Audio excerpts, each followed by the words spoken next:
एक छोटी सी मोटिवेशनल कहानी चलो शुरू करते हैं ही। छोटे से खेत में एक जवान लड़का और उसका दादा मिट्टी खोद रहे थे।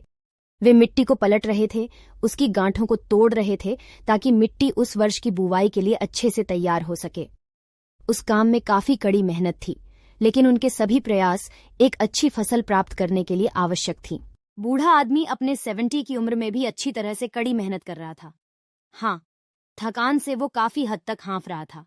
हर प्रहार के जोर से उसके माथे से पसीना टपकता था, लेकिन फिर भी वह शिकायत नहीं कर रहा था। उसका पोता जो महज 17 साल का था, तंदुरुस्त और ताकतवर, वह मिट्टी को पलटने और गांठों को तोड़ने में लगती मेहनत और ताकत के लिए कोसता। फिर वहां खड़े होकर वह हाँफता और थोड़ी देर के रुक जाता। थोड़ा आराम करने के बाद एक बार फिर से काम शुरू करने से पहले शिकायत करता। थोड़ी देर बाद युवा पोता देखता है कि उसके दादाजी ने जितना काम कर जमीन को तैयार किया, वो खुद ने की तैयार की जमीन से बहुत ज्यादा है। दादाजी, जब आप इतने बूढ़े हो फिर भी आपने मुझसे इतना अधिक काम कैसे किया? पोता अपने दादा से पूछता है। दादाजी ने उसे जो जवाब दिया, उसकी उसे उम्मीद नहीं थी।